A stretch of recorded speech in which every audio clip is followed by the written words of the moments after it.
Okay. Shoutout pala kay Sir Cresley Villamer. So dumayo pa dito sa lugar natin. So taga ibang bayan lang to guys, tabing bayan lang namin. Shoutout sa iyo sir. Salamat sa pagdayo at sa pagtitiwala. Okay guys, ayan, mayroon tayong ginagawa dito ng welding machine. Ayan. So ang ganda ng welding machine na to. Okay. So ang model niya ay ARC200 City. Yan. Hytronic yung kanyang brand. Pasilip natin. Ano?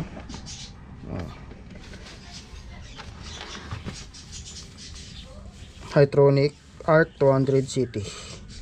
Yan kanyang mga control. Okay, may display na rin. Ayan kanyang loob. Ayan o. Ito yung kanyang board. Likod nabasag pero ginawa ng paraan ni bossing. Ayan. Oh, yan siya. Ganda rin oh. Diba? Daming capacitor, 4.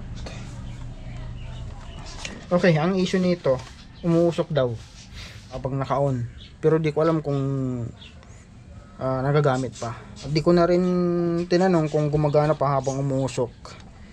So at di ko na rin siya na plug in yung pagdating dito. So diretso binuksan ko na kasi nga umusok nga daw o may umusok. Ito yung kanyang board. So yun, tingnan yung picture guys.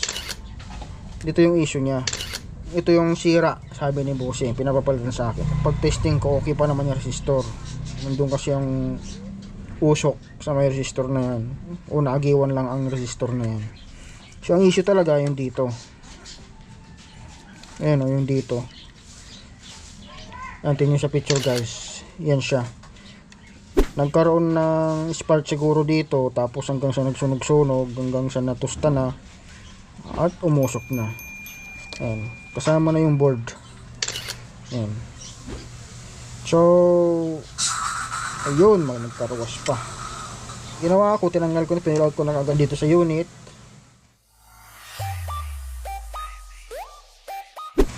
Tapos pinilout natin tong board na ito.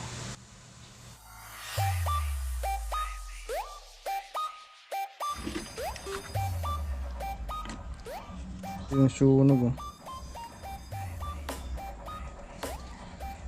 Sana hindi naapektuhan yung mga resistor dito.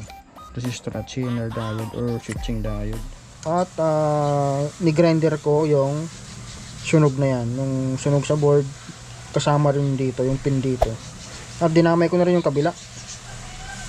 Ito, dinamay ko na rin na hinati kasi nagkarugtong yung parang rubber o insulated, ano ba tawag yan.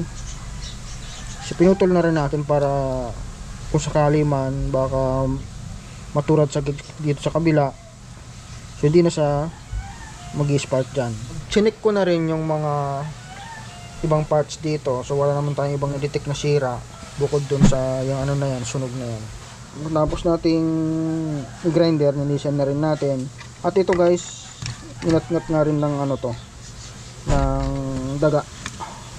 So sabi ni customer, gawin ko raw ng paraan ito.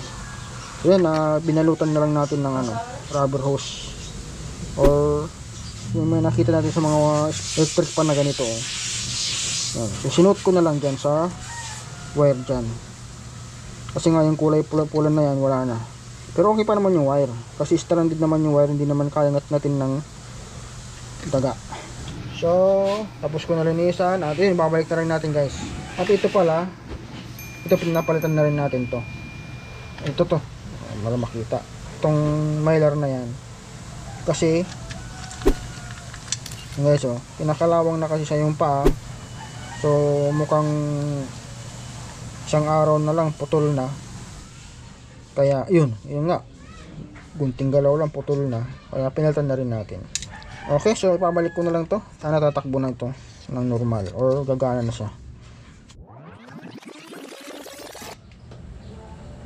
So ito, tuloy tayo.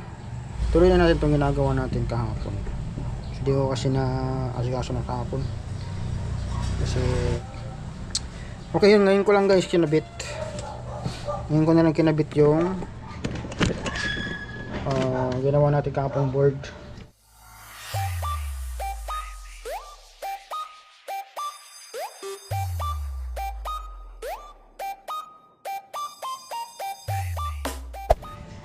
At buti naman wala naman tayong nakitang sorted dito sa MOSFET nya. Ox na ox pa naman. So ngayon titesting muna natin. Hindi ko muna kinabit yung holder ng MOSFET papuntang heatsink. Abangan natin ang tester dito sa output. Yung kabila positive.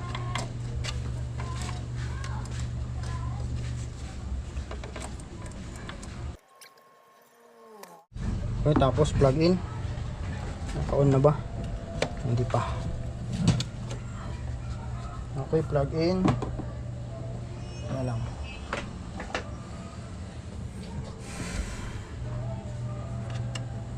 Tapos power on. So abangan natin kung may magkakaroon ng out. At sana walang umusok. Okay, power on. Ayun. Guys, nagkaroon na 105. Taas pala ng out nito ah. Okay. So nagkaroon na ng 5 or 108. 108 na oh.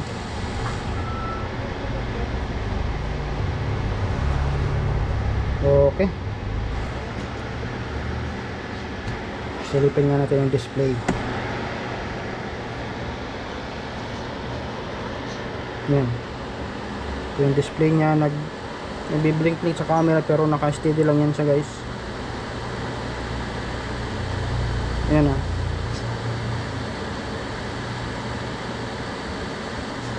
Okay, hindi naman umilaw ko yung kanyang OC light. Okay. Off muna natin. Okay. Okay, so testing natin. In actual. So sinet up ko muna dito para i-sound check natin or i-testing pala. Sound check daw.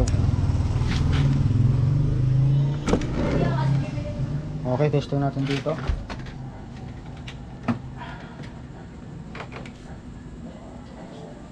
Power on.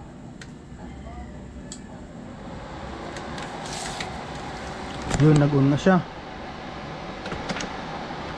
Set natin sa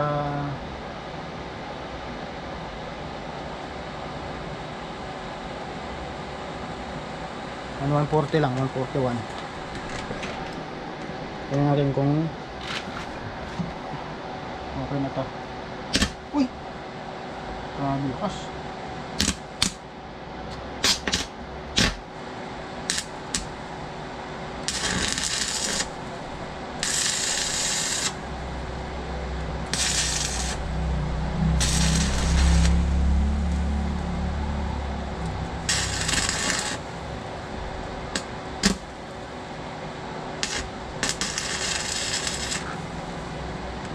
Okay.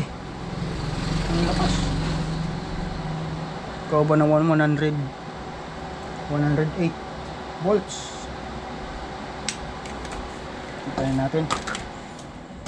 Di ba yung mga karaniwang nabibili na test ko na welding o nare-repair natin 60, 70 yan hanggang 80 volts. Ito 100. Grabe, 108. So ganun sa kalakas. So ganda pala ng Heatronic na to or Hitronic na to. Okay na, so babalik ko na lang to. Patakpan na lang natin tapos